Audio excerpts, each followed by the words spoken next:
KBS 1라디오 본격 시사 토크쇼 최영일의 시사본부. 안녕하십니까. 최영일의 시사본부 시작합니다. 한 해의 반기를 마무리하는 6월의 마지막 주간이 왔습니다. 연초에 세운 목표를 향해서 잘들 달리고 계십니까? 이 계획이 잘 실행되려면요, 환경이 안정적이어야 하는데 예상했던 상황이 바뀌는 돌발 변수가 생기면 계획은 엉망이 되고요, 우리 심리와 오늘 할 일도 혼란에 빠지기 일쑤입니다. 자, 이럴 때 등장하는 말이 플랜 B 또는 컨틴전시 플랜이라는 건데요, 바로 비상계획이라는 뜻입니다. 자, 요즘 변화의 바람이 거센 시기입니다. 경제도 정치도 오늘 또 날씨도 시계 제로에 가깝습니다. 이번 주에 한 번쯤 이 비상계획을 점검해 보시죠. 자, 지난주 워크숍을 마친 민주당은 법사위원장 자리를 조건부로 양보하겠다 이렇게 제안을 했는데요. 자, 국회가 곧 열리게 될까요? 자, 오늘 아침 속보는 김창룡 경찰총장의 사의 표명입니다. 경찰청장이죠. 자, 대통령이 국기문란으로 지목한 경찰 인사의 혼선, 그리고 또 행안부의 경찰 통제안으로 경찰 조직의 반대 기류가 표면화되고 있기도 합니다. 자, 윤석열 대통령 오늘부터 3박 5일의 첫 해외 순방에 나서죠. 나토 정상회의가 시작되는데요. 자, 이번 주는 스페인발 뉴스도 주목을 해보겠습니다. 최영일의 시사본부 출발합니다.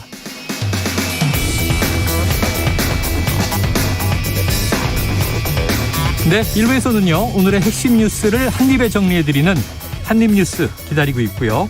자, 오늘 2부 10분 인터뷰, 이재명 의원의 당권 도전에 대한 의견을 김남국 더불어민주당 의원에게 들어보도록 합니다. 이어서 주간 이슈 먼데이, 그리고 국제본부도 준비가 돼 있습니다. 한 입에 쏙 들어가는 뉴스와 찰떡궁합, 이 디저트송 신청 늘 기다리고 있으니까요. 오늘 뉴스에 어울리는 노래가 있으면 문자 샵 9730으로 많이 보내주시기 바랍니다. 오늘의 디저트송 선정되신 분께는 치킨 쿠폰을 보내드리고 있습니다. 많은 참여 부탁드리고요. 짧은 문자 50원, 긴 문자는 100원입니다.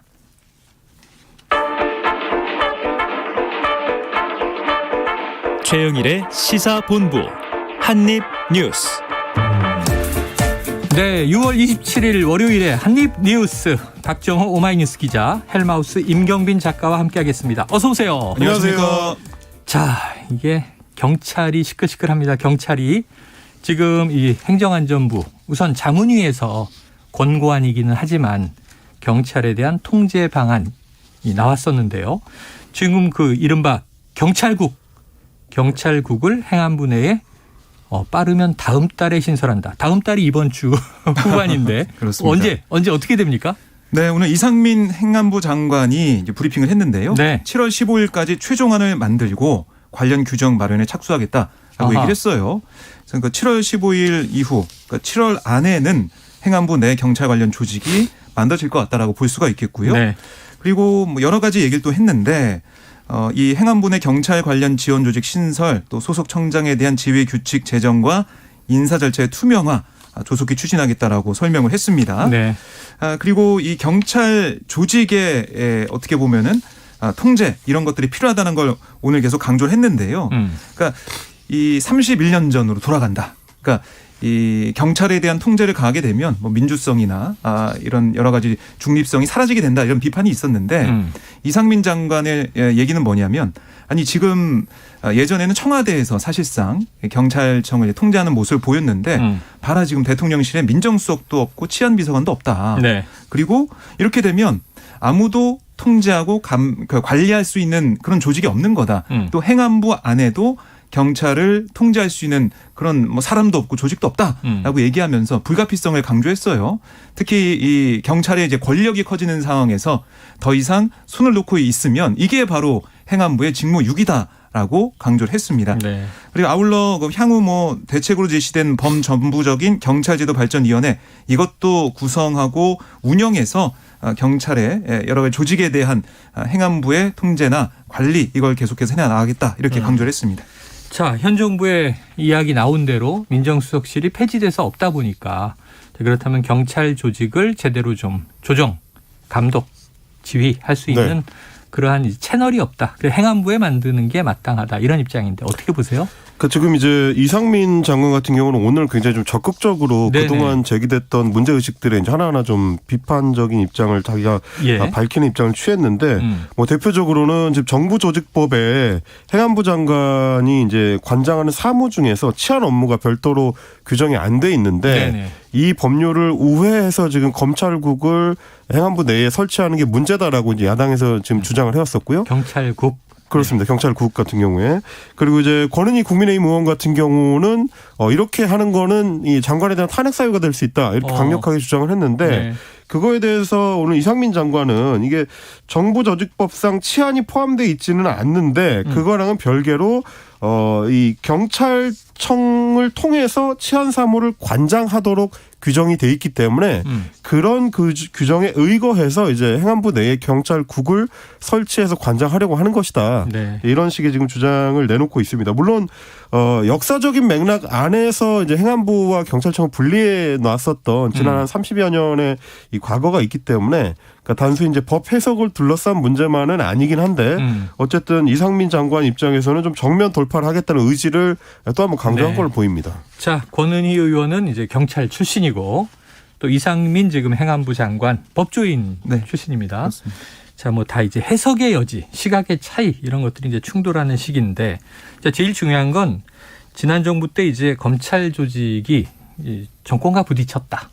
그렇죠. 추윤 갈등 이런 얘기를 할 때 그 모습이 이번 정부에서는 좀 경찰로 옮겨오는 양상이에요. 지금 국기문란으로 질책을 받았죠. 이미 경찰이 지난주에. 김창룡 청장 오늘 사의 표명이 오전 속보로 나왔는데 이유가 있겠죠? 어떤 겁니까? 그러니까 사실 두 가지 해석이 있었습니다. 하나는 이게 치안감 인사 관련해서 번복 논란이 있었는데 윤석열 대통령이 국기문란이라고 경찰을 질책하는 과정에서 거기엔 책임진 그런 모습 아니냐. 수장이 책임을 진다. 그렇습니다. 한 가지가 있었고 또 하나는 저희가 이제 다뤄본 것처럼 경찰국 신설, 그러니까 경찰 통제에 대해서 좀 항의하는 그런 사의 표명이 아니냐. 두 가지 얘기가 좀 있었는데요. 오늘 방금 전에 12시쯤에 김창룡 청장의 입장이 나왔습니다. 네네. 어떤 얘기를 했냐면 이번에 보면은 사실 경찰의 이 독립성, 중립성, 민주성 이런 게 침해될 우려가 있는데 거기에 대해서 뭐 사실 경찰 입장에서는 다른 방안들, 그러니까 좀 더 논의하는 시간과 또 이 과정이 필요하다 이런 걸 얘기해 왔는데 그런 게 좀 안 됐 그런 상황들 안타까움과 미안한 마음이 있다라고 강조를 했고요. 현행 경찰법 체제는 국민적 염원이 담겨 탄생한 건데 이런 제도적 기반에 의해서 경찰이 세계 최고 수준의 안정된 치안을 인정받을 정도로 발전을 이뤄왔는데 이 행안부 자문이 권고하는 이런 경찰 제도의 근간을 변화시키는 그런 거다. 그간 경찰은 그 영향력과 파급 효과를 고려해서 폭넓은 의견 수렴, 심도 깊은 검토, 논의 이게 필요함을 지속적으로 강조해 왔는데 이게 잘 되지 않았다라는 얘기를 오늘 입장문에 담았습니다. 네. 그리고 이 주말 사이에 이상민 장관과 김창룡 청장이 한 98분 정도, 그러니까 1시간 반 넘게 통화를 했었는데 통화를 만난 건 아니고 그렇습니다. 사실은 21일부터 해가지고 김창룡 청장이 계속 만나자고 했었거든요. 네네. 네, 계속 결국 못 만나고 통화로 얘기를 했는데 거기에 대해서 뭐 경찰 입장을 전달했지만 좀 제고해달라 요청했지만은 그게 받아들이지 않은 상황. 그러니까 이렇게 이상민 장관의 오늘 발표 내용을 전해 듣고 이제 내가 자리를 연연해서 안 되겠다라는 그 결심을 굳힌 걸로 보입니다. 그래요. 지난주에는 이게 그야말로 국기문란. 그렇죠. 혹은 중대한 과오일 수 있고. 그렇죠. 이제 질타를 당했어요. 그래서 거기에 대한 책임을 지는 사이냐. 아니면 또 경찰 내부에서는 남은 얼마 안 되는 임기에 연연하지 말고 자, 이게 경찰청장이 앞장서서 이 문제에 대해서 대항을 해라. 이런 이제 요구가 많았죠. 맞습니다. 그럼 그 이제 항의의 이제 사이냐. 이게 궁금했는데 항의의 내용이 상당히 담겨 있는 것으로 확인이 항의 됐네요. 내용이 뭐 주로 많이 담겨 있는 것 같긴 한데 다만 이제 소위 문재인 정부 시절에 이제 검란과 비교를 해보면 지금 이제 경찰의 이 어떤 저항하는 양상이 경란이라고 할 수 있을 정도로 격렬한지는 잘 모르겠어요. 경찰청장의 이제 사의 표명 입장문만 하더라도 지난 정부 때의 윤석열 총장의 발언과 비교를 해보면 발언의 강도나 내용의 구체성 측면에서는 좀 확실히 좀 차이가 있는 것 같고요. 그리고 이제 뭐 야당, 그러니까 민주당 의원들한테 좀 얘기를 좀 들어봐도 지금 경찰 내부에서 아주 조직화되고 체계적인 방식의 저항은 잘 눈에 띄지 않는다는 그러니까 민주당 내부에서는 나름대로 어떤 안타까움이 좀 있더라고요. 그러니까 말하자면 경찰 내부에서 조직적으로 움직여줘야 야당에서도 이제 일종의 이제 지원 사격을 할 수가 있는데 그런 측면에서 보면 일선의 경찰들은 조금 움직임이 있는데 특히 상층부 고위급에서는 당장 인사가 걸린 사람들이 많다 보니까 검찰처럼 뭐 무슨 이제 부장검사 단위에서 성명문을 내고 뭐 고검장 단위에서 뭐 움직임이 있고 이런 것처럼 움직이지는 못하고 있다. 그러다 보니까 경찰 움직임이라는 결국 이러다 좀 흐지부지 되는 거 아니겠느냐라는 우려도 민주당 내에서는 좀 있는 것 같습니다. 자, 검찰은 이제 우리가 딱 보면 고검장 회의가 소집되고 부장검사 회의, 표검사 회의 하면서 성명이 막 나와요. 경찰은 그러기엔 조직도 워낙 크기도 하고 또 일선 업무가 또 위중합니다. 왜냐하면 이제 민생 치안을 담당하고 있으니까요. 자, 차기 청장은 또 누가 될 것이냐. 차기 청장은 어떤 성향이냐. 또 차기 청장은 어떤 역할을 할 것이냐. 이런 데 이제 주목이 모여질 것 같고. 지난주에 윤석열 대통령 이 사의와 관련해서 이미 임기 한 달 남았는데 그게 뭐 중요하냐. 이렇게 얘기하기도 했습니다. 대수롭지 않게 얘기를 했었죠. 네. 자, 이제 국회 상황으로 가보죠. 이 지난 주말에 워크숍을 끝낸 민주당에서 이 박홍근 원내대표가 얘기를 했잖아요. 네. 자, 법사위원장 넘겨주겠다. 그렇습니다. 다만 그와 함께 약속했던 것들을 이행하겠다는 약속을 해달라. 네. 그러면은 이제 그 법사위에 좀 어떤 위상을 조정한다든가 그러면 이제 넘겨주겠다. 원구성하자 이런 얘기인데 좀 얘기가 풀리고 있나요? 더 꼬인 것 같아요. 제가 봤을 때는. 더 꼬인다? 네, 예, 그렇습니다. 왜요? 그러니까 이 법사위원장 자리를 합의대로 넘겨주지만 조건은 내건 게 사법개혁특별위원회 구성 그리고 이 검찰 수사기소권 분리 관련해 가지고 헌법소원과 권한쟁의 심판 청구를 국민의힘에서 했었는데 그런 뭐 각종 소송 취하 이 두 가지를 내걸었어요. 그런데 국민의힘에서는 이건 못 받겠다. 이걸 받게 되면 검수완박에 반대했던 국민의힘의 그 소신을 꺾는 거 아니냐 이렇게 반박을 하면서 안 된다라고 얘기를 했고 그러면서 권성동 원내대표가 어떤 제안을 역으로 했냐면 민주당이 진심으로 법사위원장을 국민의힘에 반환할 생각이라면 본회의 열어서 국회의장단과 법사위원장을 먼저 선출하자. 이렇게 하면은 서로 이제 원하는 안으로 가져가면서 서로 윈윈하는 거 아니냐 이런 취지의 얘기를 했어요. 그게 약속 이행이다라고 강조를 했는데 하지만 박홍근 민주당 원내대표는 아니 그거는 뭐 사실 약속 이행이 아니라 사개특위 구성. 그러니까 이게 사실은 박병서 국회의장이 중재안 내놨던 거 아니겠습니까? 거기에 대해서 처음에는 권성동 원내대표가 합의를 했었죠. 그렇습니다. 그리고 주말이 지나서 번복을 했고. 그러니까 민주당도 약속을 지킬 테니까 국민의힘도 그때 약속했던 걸 지켜라라고 얘기를 하면서 계속 평행선을 달리는 모습이 되겠고요. 오늘 오전까지 기다려보겠다. 데드라인은 오늘 오전까지 하라고 박홍근 원내대표가 얘기를 했었어요. 지났잖아요. 지났죠. 그래서 뭐 당장 원구성 협상이 타결될 수 있다. 이렇게 좀 보기 어려운 상황이 됐고요. 민주당에서도 뭐 어떻게 되냐 여러 가지 얘기가 좀 나오고 있는데 그중에 하나가 국회의장단 단독 선출하자. 7월 임시회를 소집해가지고 4분의 1만 요구하면 열리거든요. 의석수로는 가능하고. 그렇습니다. 거기서 이제 민주당이 과반 의석을 차지하고 있으니까 김진표 국회의장 포함한 의장단을 이렇게 선출해서 압박을 또 보여주자. 뭐 이런 이게 상반기 초기랑 똑같은데 그때도 그렇게 했고 그렇습니다. 원구성이 안 돼서 민주당이 그땐 여당이었습니다만 17개 상임위장을 가져갔었죠. 그리고 야당 몫에 이제 정진석 국회 부의장 자리는 아예 그냥 공석으로 출범을 했었잖아요. 거의 비슷한 상황이 됐는데 달라진 건 여야가 바뀌었다는 것 정도. 어떻게 보십니까? 누구 잘못이 더 커요? 누구 잘못이 더 크냐고 물어보면 이제 편을 들기는 좀 어려운데 얘기하는 순간 이제 임 작가님은 위태로워지죠. 저는 이제 가는 거죠. 이제 그렇게 하기는 좀 어려운데 그보다는 이제 여야가 사실 뭐 서로 합의를 못 하고 있는 거라서 양쪽 다 잘못이라고 할 수 있겠습니다만 박홍근 원내대표가 어쨌든 단독 선출 가능성도 열어둔 거는 이를테면 이런 식의 압박은 가능한 거죠. 국회의장단만 우선 선출을 해두면 그다음에는 이제 인사청문 특별위원회를 소집할 수 있는 그 길이 열립니다. 그래서 상임위는 없더라도 그거랑은 별개로 특별상임위거든요. 이제 이제 장관 인사청문회 특별상임위를 열면 거기에 이 정부 여당에 대한 공격을 집중시킬 수가 있기 때문에 지금 그렇지 않아도 이제 박순애 장관 후보자나 뭐 김경희 장관 후보자에 대해서 이제 논란들이 많기 때문에 이 사안들을 일단 집중을 하고 있는 양상을 보이면 아무래도 원구성 협상을 할 때도 조금 더 좀 유리한 어떤 고지를 점할 수 있다라는 나름의 이제 판단이 가능할 것 같은데 물론 이것도 무리하게 추진하지는 않을 겁니다. 왜냐하면 당장 내일부터 권성동 원내대표가 이제 필리핀에 가거든요. 아 그래요? 그렇습니다. 필리핀 그 마르코스 신임 대통령 취임식에 이제 축하 사절로 이 특사 자격으로 참석을 하게 되는데 시간은 조금 더 있다. 그래서 7월 초까지는 아마 여야가 나름대로 이제 물밑에서 이 협상 작업을 하다가 복귀하고 나면 권성동 원내대표가 복귀하고 나면 거기서 최종적으로 결정이 되지 않을까 뭐 그렇게 좀 전망을 해봅니다. 필리핀 얘기를 들으니까 우리가 국제 뉴스에 너무 둔감한 게 두테르테 대통령은 전임 대통령이 됐고 전임 대통령이 됐습니다. 이제. 강성 스타일에 그렇죠. 지금 이제 독재자 마르코스의 아들인 거죠. 그렇습니다.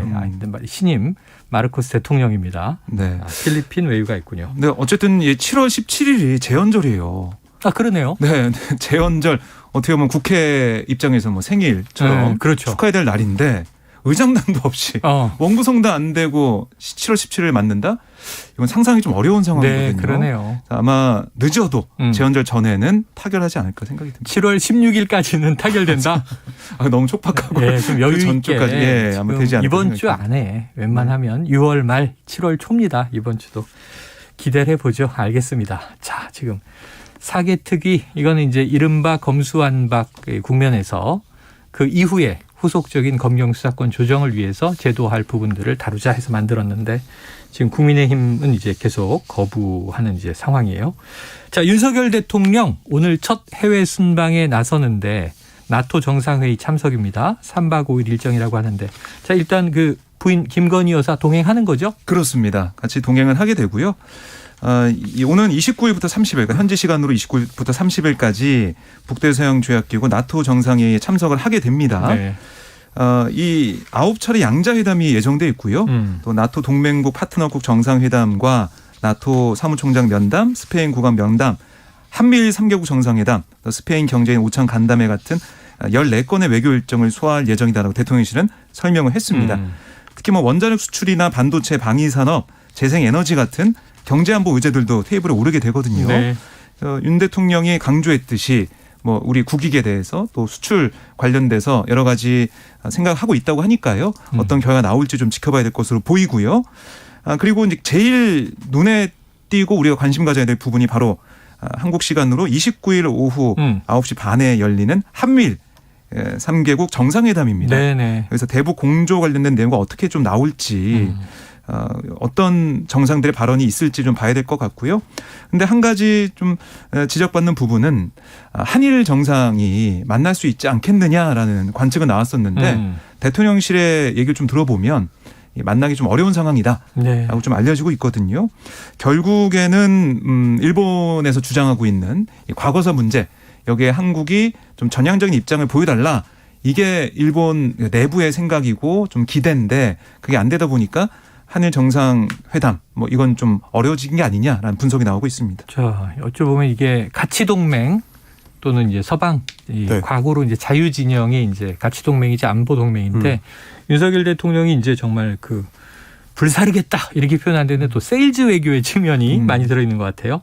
자, 어떻게 좀 전망하십니까? 뭐 말씀하신 것처럼 이번에 주로 좀 시간을 많이 들이는 그 정상 외교가 대부분 소위 이제 세일즈 외교 쪽에 치우쳐져 있는 건 사실입니다. 뭐 체코 같은 경우는 주로 이제 원자력 그 원전 수출과 관련된 내용들을 주로 논의를 하게 될 거고, 체코, 폴란드, 네덜란드 이런 쪽들이고요. 그리고 이제 반도체의 그 주요 파트너 중에 하나가 네덜란드인데 왜냐하면 이제 네덜란드의 기업들 중에서 반도체 노광기 관련해 가지고 핵심 기술을 갖고 있는 회사들이 있어요. 우리 같으면은 이제 사업 파트너로서 굉장히 중요하기 때문에 네덜란드 쪽하고 이제 정상 회담을 한다든지 이런 것들은 주로 이제 경제 문제의 경제 안보 쪽과 관련된 얘기들이 될 것 같은데, 오히려 우리 외교가에서는 기대를 했던 게 한미일 정상회담과 이어서 이제 한일 정상회담을 통해서 한반도 문제에 대한 어떤 대략적인 그림을 좀 공유하지 않겠느냐, 그런 기대가 있었는데 박 기자님 설명해 주신 것처럼 지금 한일 회담은 플러사이드 회담이라고 하죠. 이제 잠깐 약식으로 중간에 잠깐 만나가지고 담소 정도 나누는 거 또 못하게 되는 바람에 약식 회담도 없다 이렇게 나왔어요. 그렇습니다. 약식 회담도 없이 그냥 한일 정상은 별도로는 아예 대화를 하지 않는 그림이 됐고요. 한미일 정상회담 같은 경우도 3자 회담인데 이게 30분밖에 안 잡혀 있습니다. 그러니까 이제 일종의 그냥 상견례 정도가 네네, 될 거고 논의를 좀 깊이 진행하기는 좀 어려워질 것 같고요. 그리고 또 이전에 좀 주목을 받았던 게 이제 한국, 일본, 호주, 뉴질랜드 4개국이 정상회담을 갖는 거 이거는 지금 열리기가 좀 어려울 것 같다. 이건 역시 마찬가지로 중국이 이 사안에 대해서는 굉장히 좀 예민하게 반응을 할 수밖에 없기 때문에 아시아 태평양 지역에서 미국의 주요 동맹국들이 모여가지고 뭘 얘기를 하면 그럼 곧 중국을 겨냥한 게 아니겠느냐. 이런 걱정이 있다 보니까 우리 입장에서는 한반도나 아시아 태평양 관련 그 이슈에 대해서 깊이 들어가지는 못하는 상황이지 않을까. 좀 그 부분은 다소 좀 아쉬운 측면이 있습니다. 중국 외교부는 되게 세더라고요. 네. 중국 외교부 이번 대변인 보니까 이름이 좀 익숙해요. 네. 원빈 씨예요. 왕원빈인데 입장을 낸 걸 보니까 북대서양 조약기구인 나토인데 왜 인도태평양 지역까지 깊숙이 개입하는가. 그렇죠. 지금 이제 우리나라 일본도 이번에 가니까 네. 이런 강한 비판을 이제 냈던데. 이게 또 우리도 그 얼마 안 있으면은 나토의 한국 지부 그러니까 설립이 되기로 돼 있기 때문에 그런 것들을 생각해도 중국이 좀 예민하게 반응하고 있는 상황이죠. 그래요. 알겠습니다. 자, 과연 이번 나토 정상회의에서 첫 해외 순방에 나선 우리 윤석열 대통령 어떤 성과를 가지고 돌아올지 또 관심 있게 지켜봐야 될 것 같고 스페인발 또 김건희 여사의 행보도 공식 행보들이니까 뉴스가 많이 나올 것 같습니다. 자, 지금 월요일 12시 41분 넘기고 있는데 오늘 뭐 비 소식 많이 예보돼 있죠. 교통 상황을 좀 알아보고 가겠습니다. 교통정보센터의 김민희 리포터 나와주세요. 네, 빗길인 도로가 늘면서 도로 정체가 곳곳으로 길어지고 있습니다. 서해안고속도로 목포 쪽으로 횡담도 휴게소 부근 2차로에서는 사고가 나면서 서평택 부근부터 11km 구간에서 정체 길어졌고요. 당진 대전고속도로 대전 쪽으로 공주 휴게소 부근 1차로에서는 고장난 화물차를 처리하고 있습니다. 이 때문에 부근으로 차량들 더디게 지납니다. 논산 천안고속도로 논산 쪽으로는 남풍세에서 차량터널 사이로 지나는 차량들이 꾸준히 많습니다.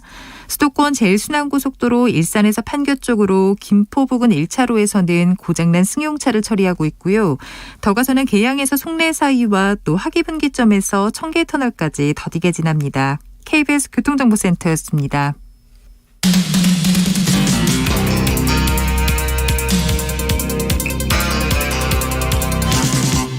최영일의 시사본부. 네, 대통령이 해외 순방을 떠날 때 보통 이제 공항에 여권 인사들이 많이 출몰합니다. 잘 다녀오시라고. 출몰이라니요. 그렇게 이제 이렇게 저 딱 배웅을 하러 나가죠. 그렇죠, 그렇죠. 그런데 이번에는 좀 굉장히 인원이 제한된 것 같아요, 박 기자님. 네, 사실은 대통령실에서는 뭐 실용적인 그런 정책이나 그런 행보를 좀 보였기 때문에 굳이 이게 여당 지도부가 다 와서 여러 사람 배웅하거나 와서. 이럴 필요는 없다라는 얘기를 계속 해왔어요. 예.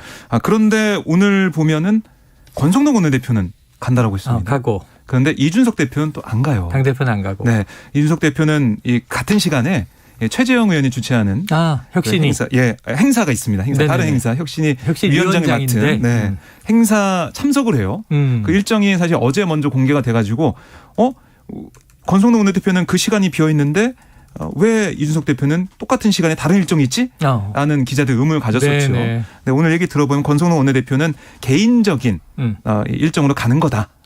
마침 그 일정이 이제 비어 있어가지고 찾아서 인사를 하는 거다라고 얘기했고 이준석 대표는 일정이 있으니까 못 가는 상황이다. 이런 얘기 좀 나오고 있는데 속내를 좀 들어보면 사실은 이준석 대표와 윤석열 대통령 주말 사이에도 여러 가지 얘기가 좀 오고 갔거든요. 대통령실과 이준석 대표가. 그래서 대통령실에서 좀 이준석 대표와 거리두기 하는 거 아니냐 이런 관측까지 좀 나오고 있습니다. 자, 지금 임 작가님 사실은 지난주에 이 징계위가 초미의 관심이었잖아요. 네네. 그런데 그 전에 이 윤석열 대통령과 뭐 이준석 대표가 회동을 했느냐 안 했느냐 진실 공방이 있어요. 그렇죠. 이게 좀 확인됐습니까? 그러니까 정확하게 확인을 해주지는 않고 있는데 양측의 의견이 약간 좀 다르긴 합니다. 이 경우에 같은 경우는 이달 중순에 원래 이제 윤 대통령하고 이준석 대표가 비공개 만찬 회동을 했다라고 한 언론사가 이제 보도를 했는데 식사를 함께 했다. 그렇습니다. 만찬 회동입니다. 그러니까 식사를 함께 하면서 만났다라는 얘기였는데 이거에 대해서 대통령실에서는 전혀 사실이 아니다. 부인. 전혀 사실이 아니라고 부인을 했습니다. 근데 이 대표 측, 그러니까 이준석 대표는 뭐라고 했냐면 당대표 입장에서 대통령의 일정을 공개할 수는 없다라고 얘기를 했습니다. 그러니까 뉘앙스로 봤을 때는 만나긴 만났는데 내가 내 입으로 얘기하기는 좀 그렇다라는 쪽에 가까운 것 같고요. 네. 대통령실에서는 전혀 사실이 아니다라고 했으니까 서로 지금 이 만남의 여부에 대해서도 네. 좀 조심하는 이런 상황이 좀 있는 것 같고, 또 하나는 이제 그 뒤에도 추가로 이준석 대표 쪽에서 이제 만남을 요청을 했는데 그 만남은 이루어지지 않았다라는 게 이제 지금 대체적인 얘기입니다. 근데 22일에 있었던 그 이제 윤리위원회 소집을 전후해가지고 이 만남과 그리고 만남 요청이 있었던 걸로 봐서는 어쨌든 이준석 대표 쪽에서는 윤 대통령 측에 조금 더 이제 어떤 제스처를 취해서 당내에 본인의 입장을 이제 좀 더 강화하려는 어떤 움직임이 있었던 것 같은데 윤석열 대통령 쪽에서는 좀 거리를 두려고 하는 듯한 그런 모습이 좀 펼쳐졌던 것 같습니다. 자, 지난주 수요일 밤에 거의 뭐 5시간 넘는 마라톤 징계위가 열린 다음 날 시사본부에 이제 이준석 대표가 왔어요. 그 지금 하신 말씀하고 그래서 그런 얘기를 했나? 지금 현재 이른바 윤핵관들이 윤 대통령의 의중을 전혀 제대로 읽지 못하고 있다. 다 엉뚱한 일을 하는 거다라는 취지 얘기를 해서, 그러면은 이제 이 대표는 윤 대통령의 의중을 아시느냐? 딱 얘기하지 않았지만 저런 방식은 아니다. 이렇게 얘기를 했단 말이에요. 회동이 있었는가 없었는가 궁금해지는 상황인데, 그런데 이준석 대표 청년 당대표잖아요.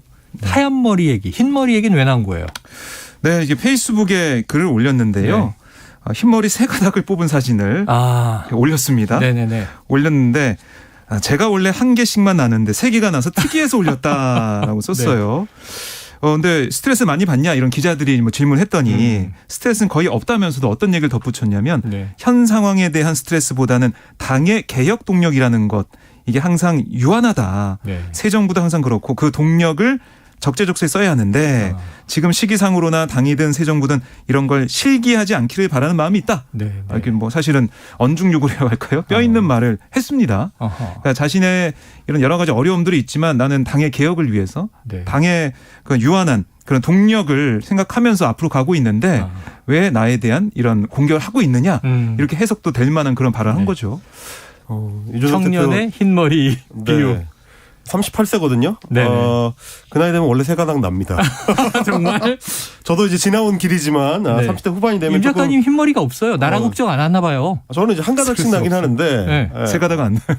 세 가닥 정도 날려면 당대표 정도 돼야 되나 봐요. 그 정도 걱정을 좀 많이 해야. 그럼 막 전재수 의원 이런 분들이 제일 애국자게 그렇죠. 머리 하얀 분들이 제일 걱정 많이 하시겠네요. 근데 뭐 어쨌든 그런 흰머리카락을 올렸다는 게 아무 의미가 없이 이 뭐 SNS에 뭐 글을 쓰는 사람은 아니기 때문에 그렇죠. 의도가 있죠. 이준석 대표 입장에서도 최근에 받고 있는 어떤 당 안팎의 어떤 압박에 대해서 나름대로의 스트레스를 호소한 게 아닌가 싶고요. 지금 저희가 지금 얘기 나누는 것처럼 윤심의 행방이 어디로 가느냐에 대해서 어쨌든 굉장히 좀 촉각을 곤두세우고 있는 가운데 오늘 환송 자리에 원내대표는 가는데 당대표는 안 간다. 이것까지 좀 종합적으로 생각해 보면 이준석 대표가 상당히 좀 외로운 상황이 아닌가. 뭐 그런 정도의 짐작은 가능해 보입니다. 뭐 외로운 정도 문제가 아니라 당장 다음 주면은 또 징계위가 열리잖아요. 7월 7일입니다. 그때는 이제 소명도 직접 이준석 대표가 나가서 해야 되고 뭔가 결론이 안 나오기가 힘든데 두 주 미루고도 질질 끊느냐 이런 얘기가 나왔는데, 자, 이번에는 좀 이게 사회 사건 문제 하나 다뤄봐야겠습니다.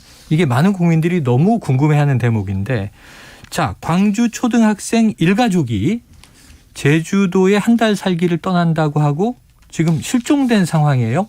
박 기자님, 지금 어떻게 된 정황입니까? 네, 이게 사실은 한 달 동안 뭐 체험학습 떠난다고 해서 학교는 기다렸어요. 기다렸는데 아직 방학을 안 했으니까.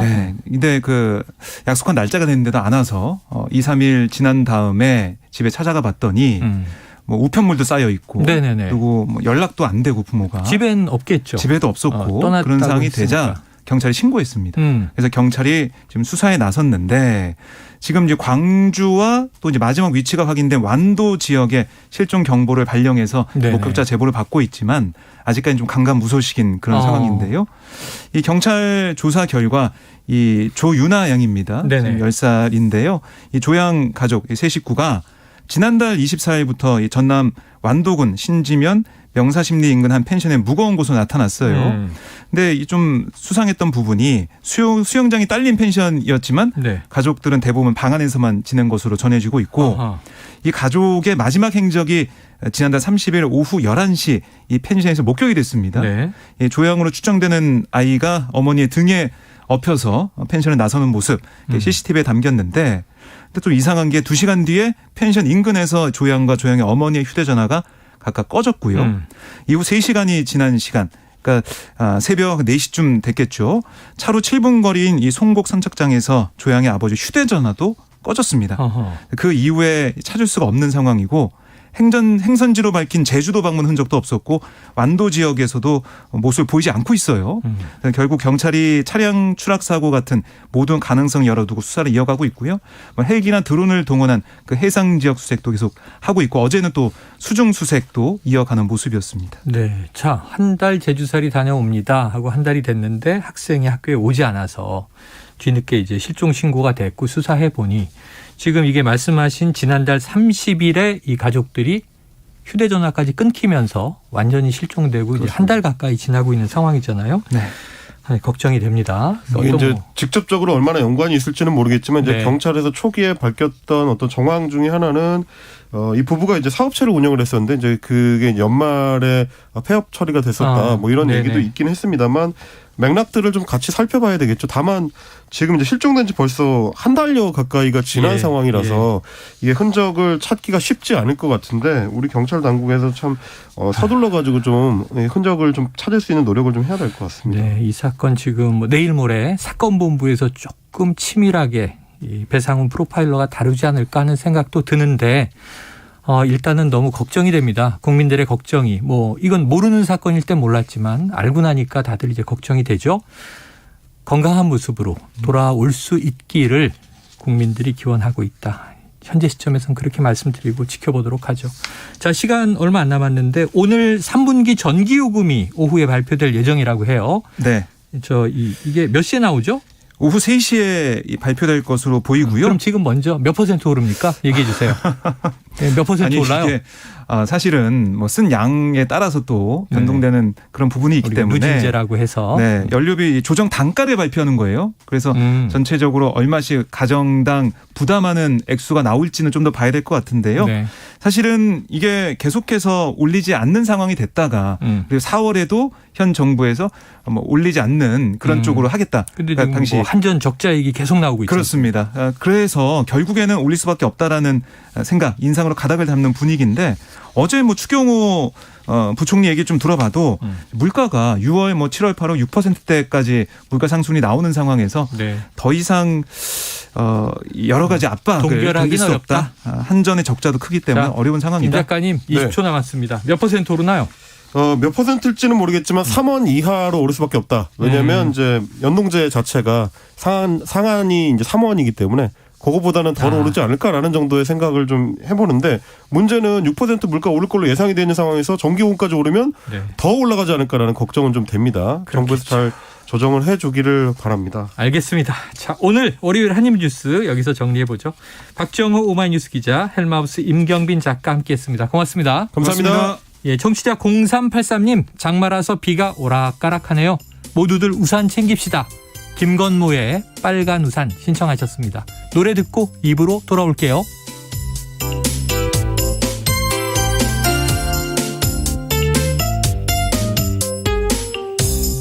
오는 날 아침은 언제나 내 맘은 설레게 해 우연히 내 우산과 똑같은 빨간 우산 웃음 소녀를 봤어 한참을 망설이다가 건네만 저 어디까지 가세요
안녕하세요. 바른말 고운말입니다. 배움과 관련해서 많이 사용하고 있는 말 중에 사사란 것이 있는데 흔히 예술 분야에서 어떤 선생님으로부터 배웠다고 할 때 쓰는 단어죠. 그렇다면 누구에게 사사받았다. 과연 이 표현은 맞는 것일까요? 사사는 스승사자에 일사자를 쓰는데 스승으로 섬기는 것 또는 스승으로 삼고 가르침을 받는 것을 뜻합니다. 따라서 누구에게 사사받았다라고 하면 의미가 아주 이상하게 꼬입니다. 이 경우에는 누구를 사사하다의 형태로 말하는 것이 맞습니다. 또 누구에게 무엇을 사사하다로도 쓸 수 있어서 그는 김 선생에게서 창을 사사했다라고 하면 그는 스승으로 섬기는 김 선생에게서 창을 배웠다는 뜻이 됩니다. 그리고 배움과 관련해서 사숙이라는 표현도 사용하고 있는데요. 이것은 사사와는 차이가 있는 말입니다. 사숙은 사사로울 사자에 맑은 숙자를 써서 직접 가르침을 받지는 않았지만 마음속으로 그 사람을 본받아서 도나 학문을 닦는 것을 말합니다.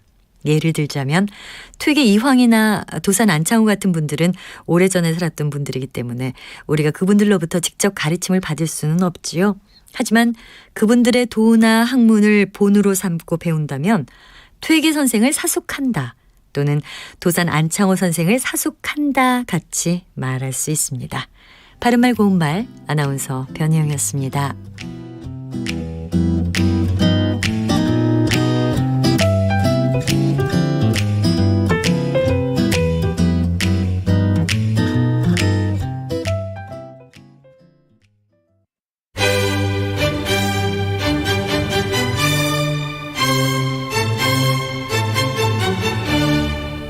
여유로운 저녁 시간, 고품격 시사토론과 함께하세요.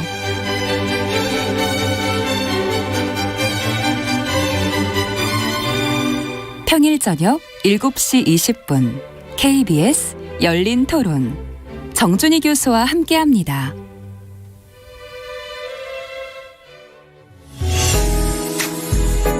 역사, 예조판서 그다음에 좌천성을 지낸 유군이라는 분, 이분이 경제, 달러가 좀 전 세계적으로 좀 귀해졌습니다.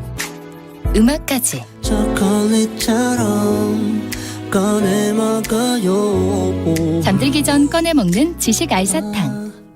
KBS 1라디오 김성환의 시사야. 평일 밤 10시 5분 당신을 기다립니다. 놓치지 마요.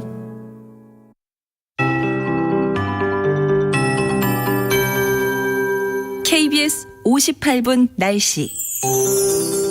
오늘은 전국 곳곳에 장맛비가 내리겠습니다. 비는 내렸다 그쳤다 하겠지만 일부 지역에는 집중호우가 예상돼 각별히 주의를 하셔야겠습니다. 지금은 강원도 태백과 고성, 경북 포항과 상주 등에 시간당 10mm 안팎의 다소 강한 비가 쏟아지고 있고 부산과 울산, 밀양과 서해 5도에는 호우주의보도 발효 중입니다. 앞으로 중부지방을 중심으로 강하게 발달한 비구름이 들어오면서 모레까지 중부지방에 50에서 150mm, 그중 수도권과 강원 내륙과 산지에는 곳에 따라 250mm 이상의 집중호우가 쏟아질 가능성이 있고요. 남부지방에는 20에서 80mm의 비가 예상됩니다. 제주도 산지와 지리산 부근에는 100mm 이상의 많은 비가 오는 곳도 있겠습니다. 남부 일부 지역에는 오늘 소나기 소식도 있습니다.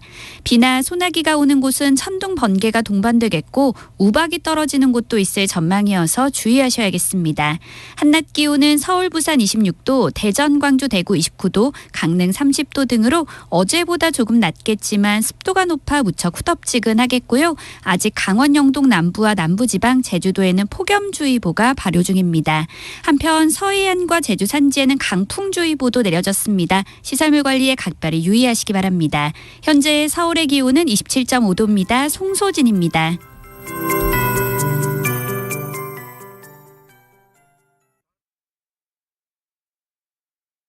정성을 다하는 국민의 방송 KBS가 한시를 알려드립니다. AM 711kHz, FM 97.3MHz, KBS 1라디오입니다. HLKA.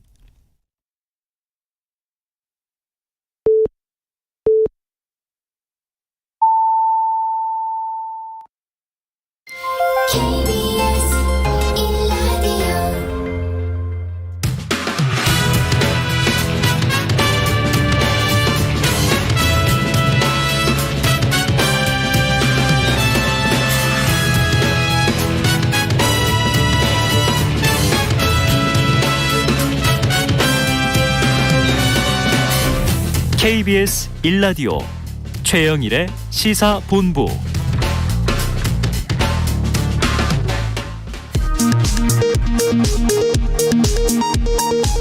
이 시각 라디오 정보센터 뉴스입니다. 김창룡 경찰청장이 임기 종료 20여일을 앞두고 사의를 표명했습니다. 이상민 행정안전부 장관은 김 청장이 사의를 표명한 것과 관련해 사임은 법과 절차에 따라 처리될 것으로 안다고 밝혔습니다.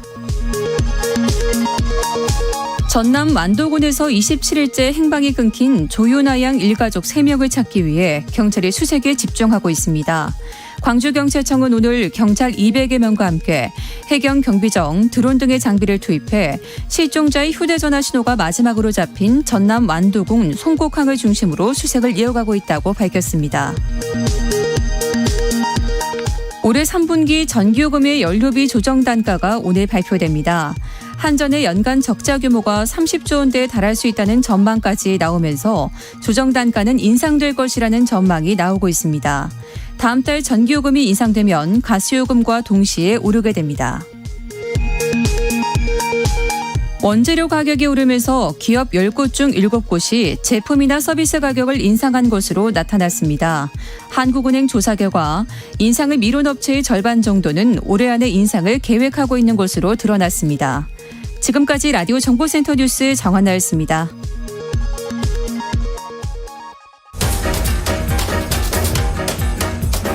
최영일의 시사본부 10분 인터뷰.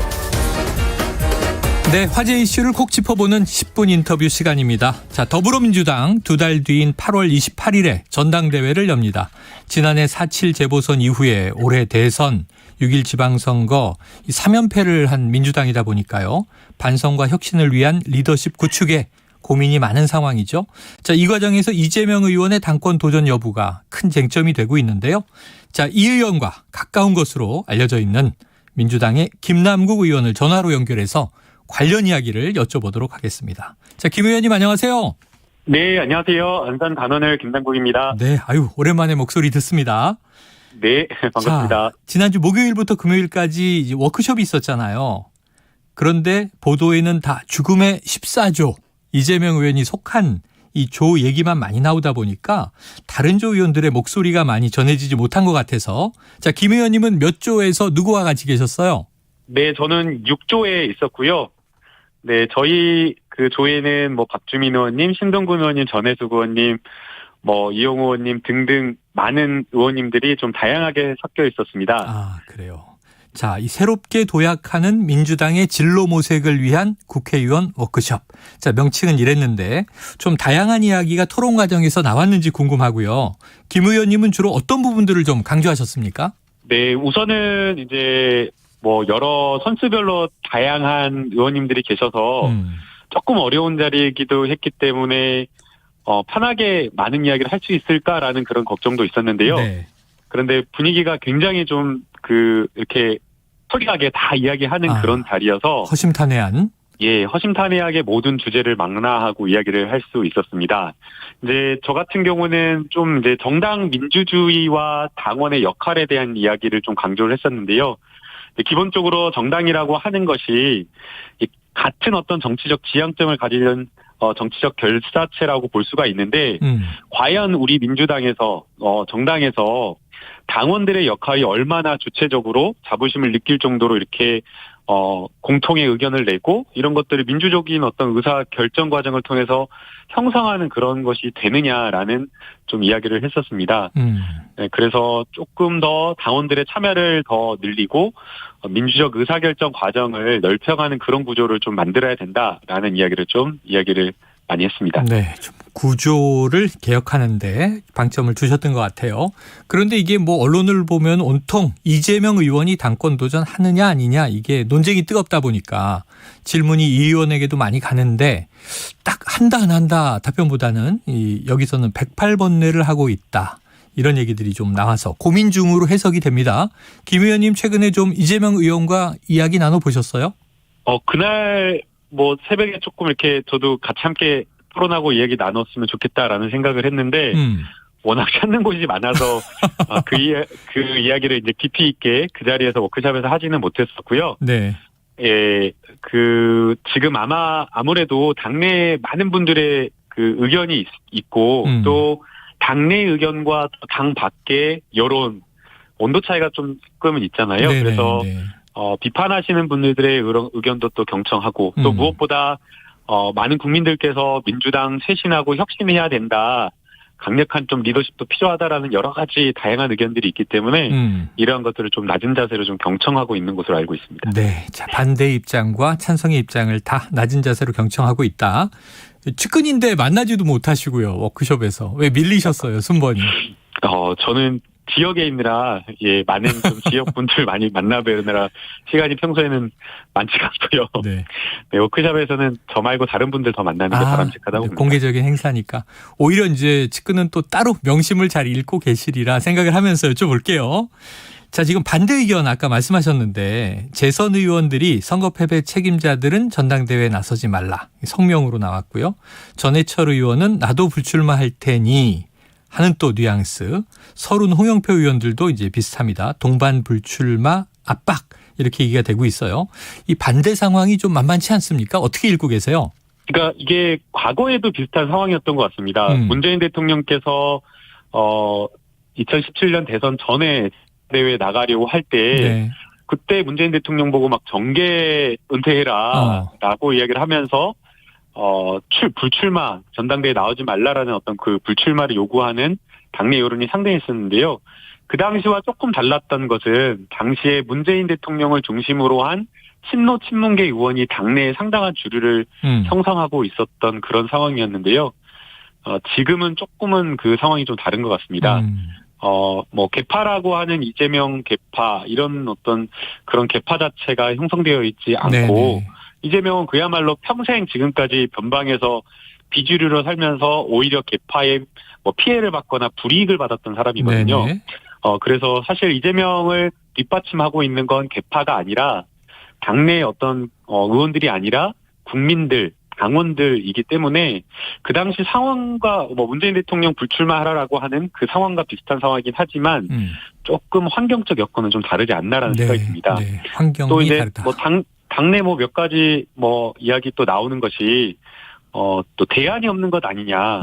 그리고 또 그 당을 혁신하고 쇄신하려면 이재명 같은 좀 실용주의적인 리더십을 가진 사람이 기존에 우리 민주당이 가지고 있는 운동권 중심의 어떤 민주당 이미지를 벗어 던지고 실용적인 어떤 정치를 할 수 있는 그런 리더십을 보여줄 수 있는 거 아니냐. 네네. 그리고 이런 것들을 하려면 아주 좀 뭔가 이렇게 강력한 좀 국민적인 지지와 혁신적인 어떤 사고를 가진 마인드를 가진 사람이 또 돼야 되는 거 아니야라고 하면서 또 이재명 출마에 대한 이야기를 또 하신 분들도 꽤 있었습니다. 자, 반대 입장도 정리해 주셨고 또 이제 찬성의 목소리도 있다 말씀해 주셨는데 요거 김 의원님 개인 생각을 한번 여쭤볼게요.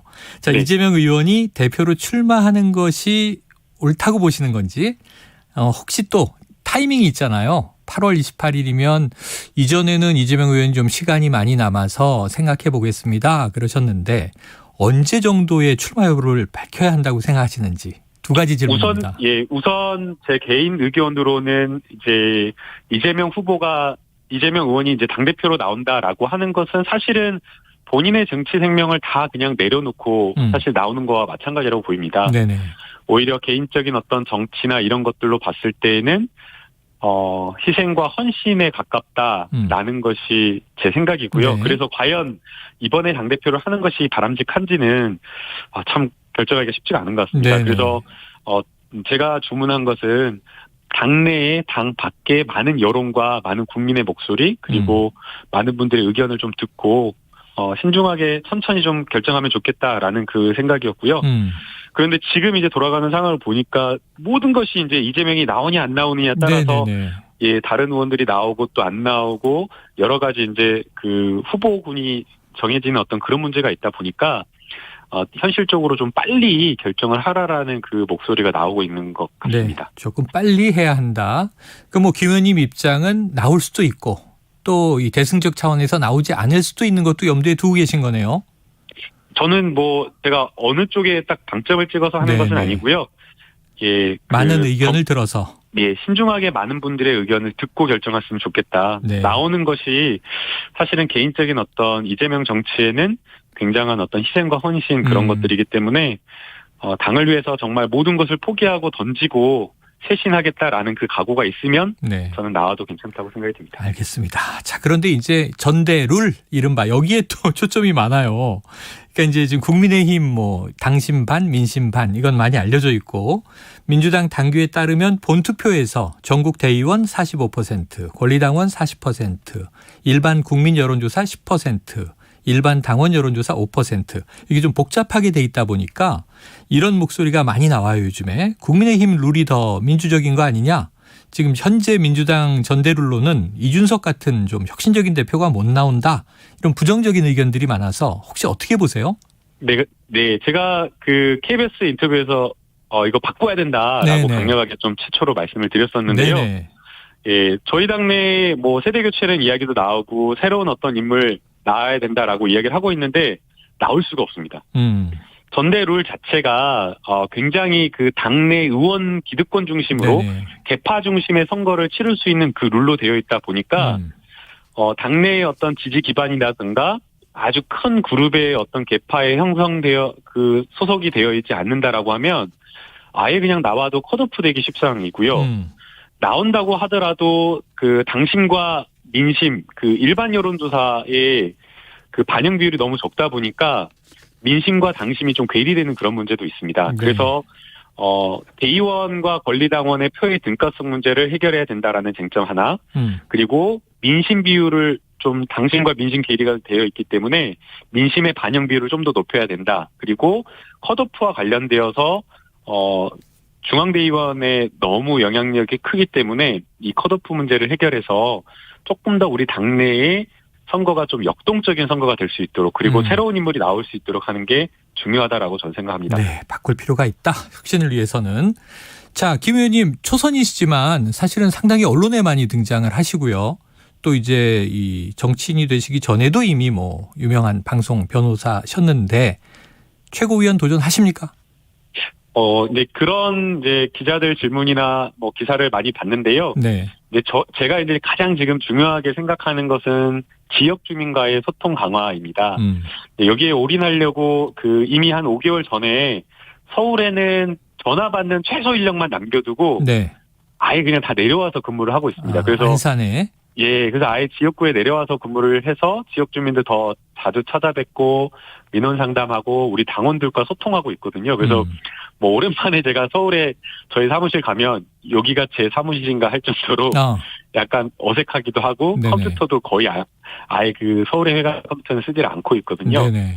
네, 그래서 만약 제가 그 최고위원을 나가게 되면 바빠져가지고 그 지역 주민들 만나는 게 시간이 좀 줄어들까봐 그게 걱정스러워서 우선은 제일 첫 번째 그걸 고민하고 있고요.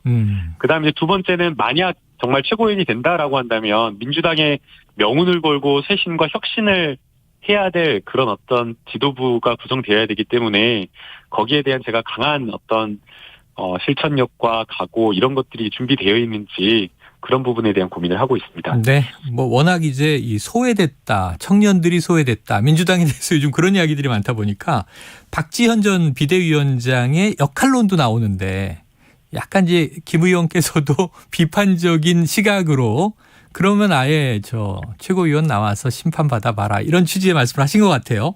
이 역할론 어떻게 보십니까? 네, 심판받아봐라 그건 아니고요. 그래요? 네, 어쨌든 이게 정당이라고 하는 게 우리 당원들과 함께하는 거잖아요. 네네. 우리 뭐 아주 열성 지지층이나 뭐 이런 분들이 다 맞는 것은 아니지만 그래도 20년, 30년 정말 오래 당원이신 분들은 40년 이상 그 민주당을 지켜오신 분들이기 때문에 우리 당원들과 좀 더 소통하면서 공감대를 형성하는 그 기회가 저는 필요하다라고 보이고요. 그래서 박지원 비대위원장도 굉장히 젊고 참신하시기 때문에 전당대회에 생각이 있다라고 한다면 출마를 하고 당당하게 본인이 가지고 있는 생각과 주장, 가치 이런 것들을 가지고 우리 당원들과 토론하면서 당원들의 표를 받는 그런 어떤 기회를 가져보는 것도 좋을 것 같습니다. 네, 요즘 뭐 팬덤 정치 관련도 또 설전이 있고 그랬는데 박지원 전 비대위원장은 어제는 윤석열 대통령의 노동 정책을 맹비판했는데 기존에 이제 민주당 내부에 대한 또 비판의 날도 있었기 때문에 그 중에 하나가 철험회를 해체해야 한다 이거였단 말이에요. 혹시 그 또 핵심 멤버로 분류되고 계시니까 어떻게 보십니까? 철험회 해체 문제. 네, 우선은 이제 주장을 하려면은 사실에 기반한 주장을 해야 되고, 네. 그리고 이제 그것을 뒷받침하는 설득력 있는 논거가 있어야 된다고 생각이 됩니다. 그런데 뭐 철험회를 해체하라고 하면서 이게 이재명 개파다, 뭐 강성 팬덤에 뭐 기댄 정치를 했다, 뭐 이런 이야기를 하는데 철험회가 이재명 개파가 전혀 아니거든요.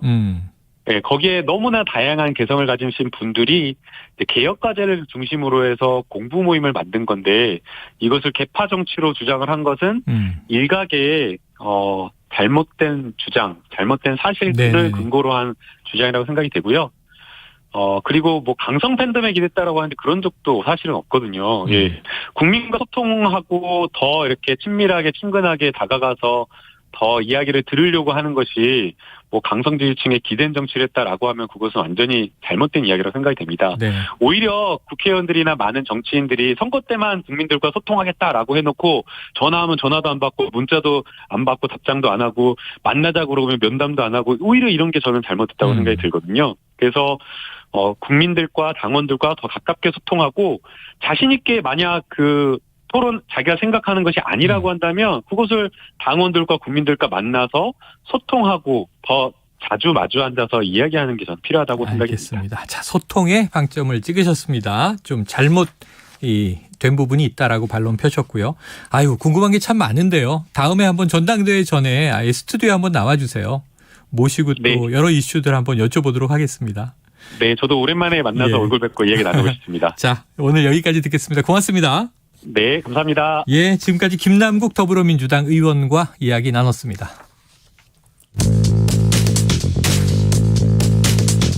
최영일의 시사본부는 여러분과 함께합니다. 짧은 문자 50원, 긴 문자 100원이 드는 샵 9730. 라디오 어플 콩과 유튜브는 무료로 참여하실 수 있습니다.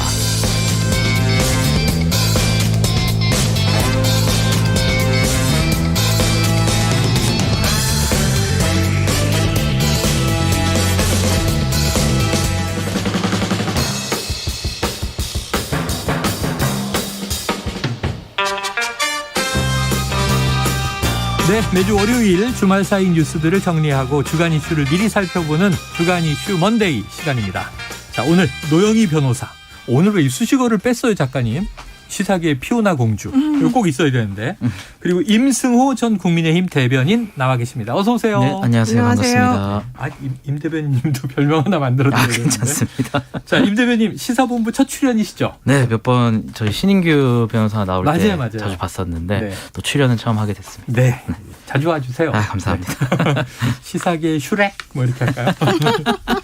슈렉과 피오나인가요? 네, 그럼 커플인데. 자, 주간 이슈 번디 본격적으로 시작해보죠. 한 주간의 주요 일정을 정리하고 앞으로의 전국을 짚어보는 시간인데, 자, 오늘 딱 월요일이 되자 오전에 바로 나온 속보는 김창룡 경찰청장의 사의 표명입니다. 이상민 행안부 장관의 또 기자회견도 오늘 오전 11시에 나왔습니다. 잠깐 현장 목소리 듣고 오죠. 제가 그 치안정감 대상자들을 만났다고 했을 때 그것이 왜 뉴스감이 돼야 되는지 저는 사실 솔직히 이해할 수가 없었습니다. 그 자체가 행안부 장관이 역대 정권에서 완전히 소외되고 패싱 당했다는 결정적인 증거라고 생각을 합니다. 자문위원회 구성을 처음 생각하게 된 것은 행안부 장관 후보자로 지명받은 당시에 이른바 검수완박법이라는 것이 통과되는 상황이었고 그때 더더욱 생각을 굳히게 되는 것입니다. 누군가는 해야 되고 그런데 왜 30년 동안 조직이 변화하지 않았습니까? 그것은 경찰이 지나치게 비대하고 권력과 너무 가까웠기 때문입니다. 경찰청장의 사임에 대해서는 법과 절차에 따라서 처리될 것으로 알고 있고요. 기본적으로 탄핵이라는 것은 고위직, 특히 고위직 공무원들이 법률에 위배된 행위를 했을 때 이제 탄핵 사유가 되는 것인데 행안부 내 경찰 관련 조직을 신설하는 것은 결코 위법한 행위가 아닙니다. 오히려 조금 심한 표현을 쓰자면 그동안 담당자들이 직무를 게을리한 것입니다. 비정상화를 정상화로 하겠다는데 그걸 탄핵 사유라고 주장하시는 분들은 글쎄 저로서는 상당히 납득하기가 어렵습니다. 네, 이상민 행안부 장관, 이게 탄핵은 본인에 대한 탄핵을 권은희 의원 등 거론한 것에 대한 이제 조목조목 반박을 한 내용인데, 자, 원래 기자회견은 내일 예정으로 알려져 있었어요. 그런데 갑자기 오늘 오전으로 바뀌는 바람에 이게 혹시 김창룡 경찰청장이 딱 직을 던지니까 김빼기 아니냐 이런 분석도 나오더라고요. 그리고 내용을 보면 경찰을 전담하는 조직, 경찰국 설치를 공식화했는데, 자, 두 분의 좀 의견을 여쭤보겠습니다. 노 변호사님, 맥락이 쭉 있잖아요. 오늘 기자회견 어떻게 보셨어요? 사실 그동안에 문제가 됐던 건 물론 경찰도 문제고 검찰도 문제고 우리가 다 문제라고는 해왔지만 특히 문제가 됐던 거는 검찰이 권한을 너무 많이 가지고 있고 너무 많이 남용했기 때문에 검찰의 힘을 좀 빼야 된다라는 것이 있었죠. 그래서 필요하다. 문재인 정부 때 검찰과 경찰은 수사권과 지휘권을 구분해서 발동하는 것으로 정리를 좀 해보자라고 하는 거였잖아요. 그런데 이번에 윤 정부가 들어서면서 지금 이상민 행안부 장관이 하는 말은 경찰이 그동안 너무 잘못해왔기 때문에 30년간 경찰국이 필요하다 이런 말을 하는 거예요. 네. 그러면 우리가 알고 있던 사실관계랑 너무 다르지 않습니까? 우리는 지금 검찰이 지나치게 정치적이고 지나치게 이런 말은 죄송합니다. 검찰 여러분들께. 네. 너무 본인들의 기준에만 맞추어서 수사가 이루어지고 식구 감싸기 얘기도 네, 나왔었고 이런 것들이 이뤘기 때문에 사실 우리가 권력이 너무 한 곳에 집중되니까 안 됩니다. 우리 예전에는 경찰이 너무 그래서 좀 뺏어가지고 당신 다 줬더니 당신들도 마찬가지군요.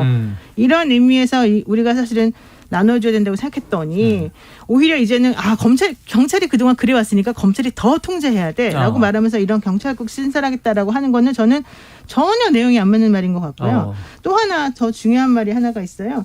경찰국을 도대체 신설해서 하고 싶은 게 무엇이냐. 경찰국 신설해서 하겠다는 말은요. 다 좋은 말 갖다 붙였지만 결국은 인사와 징계권을 본인들이 행사하겠다는 거거든요. 네네.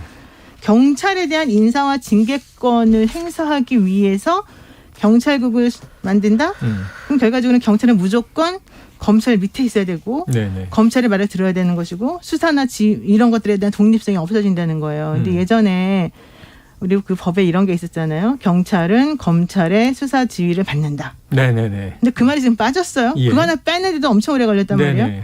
그런데 이제는 경찰국이라는 걸 신설하면서 아예 그냥 통으로 전체 이 사람들을 다 그 밑으로 집어넣어 버리니 저는 이해가 안 갑니다. 네, 이해가 가지 않는다 얘기하셨습니다. 그러니까 인사와 징계를 경찰국이 갖는다는 것은 통제다. 그래서 이미 지난주에 경찰 통제 방안을 자문위가 권고했다. 이렇게 얘기가 나왔고 오늘 좀 구체화됐어요.